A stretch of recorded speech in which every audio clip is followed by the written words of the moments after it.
இல்ல இப்ப இருக்கிறவங்க மாதிரியோ ஊழல் செய்யவே மாட்டான்.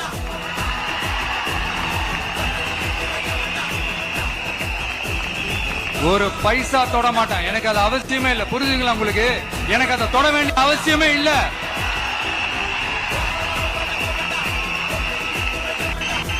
ஒரு துளி ஊழல் கரை கூட படியவே படியாது, படிக்கவும் விட மாட்டான்.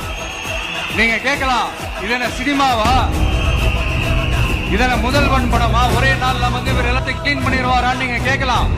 ஓகே, பிராக்டிகலா அது பாசிபிள் இல்லதான். But it is a process, right? It is a process. இப்படி எதுக்குமே ஆசைப்படாத ஒருத்தன் அரசியலுக்கு வர்றான் அப்படின்னா, அவன் கண்ணு முன்னாடி ஏதாவது ஒரு தப்பு நடக்குது அப்படின்னா, அவன் கண்ணு முன்னாடி ஏதாவது இந்த மாதிரி ஒரு ஊழல் நடக்குது அப்படின்னா, அதை பார்த்துக்கிட்டு அவன் சும்மா இருப்பான்னு நினைக்கிறீங்க? அதனால இந்த தீய சக்தியா இருக்கட்டும், இந்த ஊழல் சக்தியா இருக்கட்டும்,